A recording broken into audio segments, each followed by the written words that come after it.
Hey, what's going on, Flix Talkers? Welcome back to the channel, and if you are new here, welcome. In today's video, I will be doing a spoiler-free review for the film Don't Look Up, which is streaming now on Netflix, and this film is directed by Adam McKay, who also directed The Other Guys, Step Brothers, Talladega Nights, as well as Vice, just to name a few. And this film does star Leonardo DiCaprio, Jennifer Lawrence, Meryl Streep, Jonah Hill, and Cate Blanchett, just to name a few. And the quick synopsis for this film is: two low-level astronomers must go on a giant media tour to warn mankind of an approaching comet that will destroy planet Earth. Alright guys, now once again, a spoiler-free review, so I'm just going to be alluding to things that they do show in the actual trailer, which I will be showing clips of along the way in my review. So I will just say this: when I first initially saw the trailer a couple months back, I didn't know what to expect from this film, especially since it is directed by Adam McKay. I mean, he's known for very, very quirky Will Ferrell comedy, especially since I did recently see for the first time on the channel, you guys can check out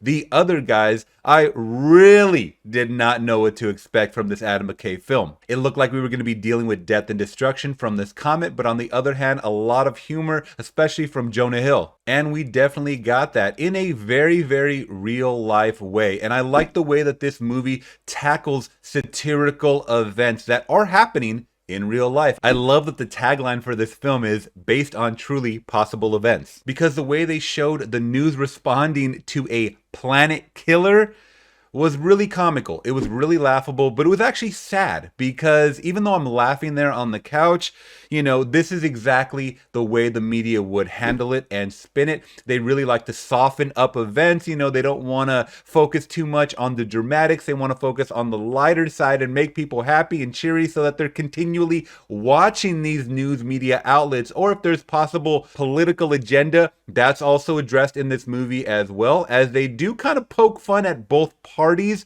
but in a different way. I mean, they have this whole campaign by the end of the movie. It's not much of a spoiler, but there is a Don't Look Up campaign that's very similar to another campaign that's happening in real life, at least for in America. So I liked really seeing that satirical poking fun at literally everybody in this movie, as well as media celebs like an Ariana Grande or a Kid Cudi in here, where we focus more on the dramatics of reality TV and stars that hold no bearing on our actual life, but we focus more on that than actual scientific proven fact from these astronomers that are trying to put it as lightly as possible that we're gonna die. I will say that there was a lot of standout acting performances in this film, starting with Jennifer Lawrence. I really did like the character that she played in this. I mean, especially since I think myself and most people were introduced to her from the Hunger Games films, I feel like she's come such a long way, especially with that haircut in this movie.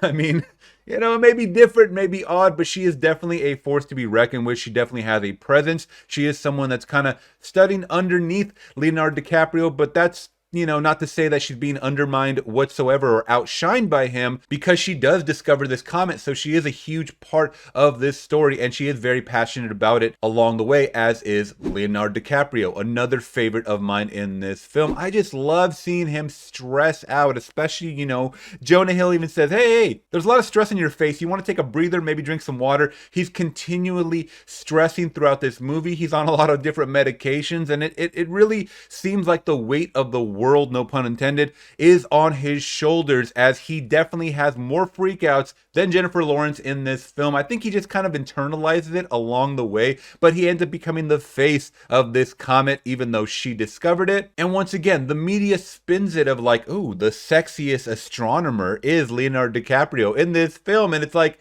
why are we focusing on this shit when the world's about to end in 6 months? As I mentioned before, Jonah Hill. I love Jonah Hill in everything I've seen him in. Once again, an actor that has come such a long way. I thought he was really going to get shoehorned in this funny fat guy role, which we've seen along the way from a lot of different actors. So going back to the days of Superbad, I really thought that was going to be the character that was going to be cemented for the rest of his acting career. No, no, no. He's really proven to be something so much different. Even though he has lost weight, he's also changed dramatically acting wise, and I think that is really, really important. Yes, he is playing a very, very sarcastic fantastic person in this film. This comet contains $30 trillion worth of material. What do trillions of dollars matter if we're all gonna die? Oh no, what if we're rich? That would be terrible! If you guys don't know, he is actually playing the snarky son of the president, played by Meryl Streep. And he's a mama's boy, he's a kiss ass, he's someone that is very, very privileged. They gave him a status, I believe he's basically like her right-hand man with no qualifications whatsoever. I thought that was hilarious because that's exactly what would happen in real life. And he's always constantly shown on screen holding her purse, so he's basically her bitch. Next up, a fantastic actor I didn't know too much about was Rob Morgan. Wow, this guy really, I'm sure I've seen him before,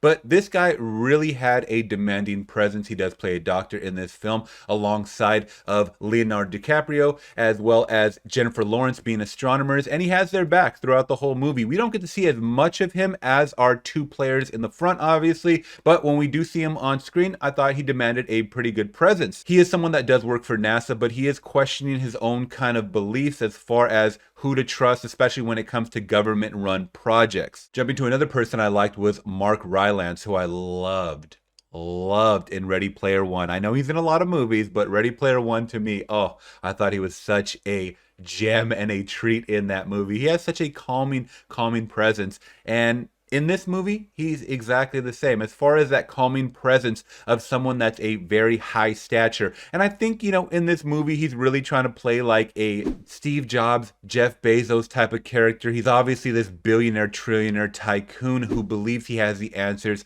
to everything, so everyone follows his lead, including the president. And I thought that was extremely funny because he's almost like this godlike figure that can't do any wrong. And once again, this movie has so many actors kind of shoehorned in there that had their own individual screen time, like Cate Blanchett, Tyler Perry, Timothée Chalamet. I have no other things to say other than they all did great performances, so I'll just kind of say that overall. I did enjoy everybody. I really did enjoy everybody. Even the small cameo from Ron Perlman. I thought it was extremely funny, some of the dialogue they had him saying.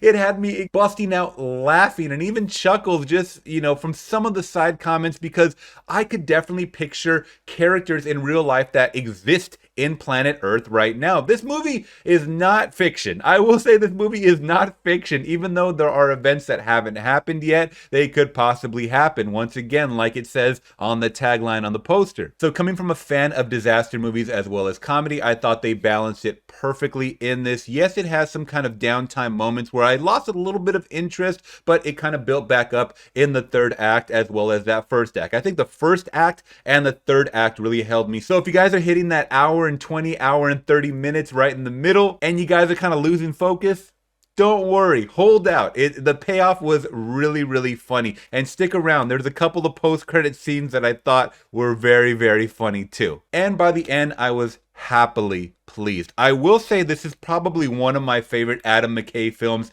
in his repertoire, just because it is so much different, and it really actually gives me hope for Adam McKay. I thought he was just with the silly shtick from the Will Ferrell films, but no. He's really proving to me, and I haven't even seen Vice, and I know it's more of a serious movie with some, you know, comedy elements sprinkled along the way, so I've heard, but this one is really, really a gem, guys. I think you guys should check out Don't Look Up today. I think you'll have a really, really good time. It does show how hyper-focused we all are as humans living on this planet Earth, to our technology, to our phones, to our TV, to the media, how we split each other up through politics, religion, and so much more. I thought it was an odd gem to drop on Christmas weekend.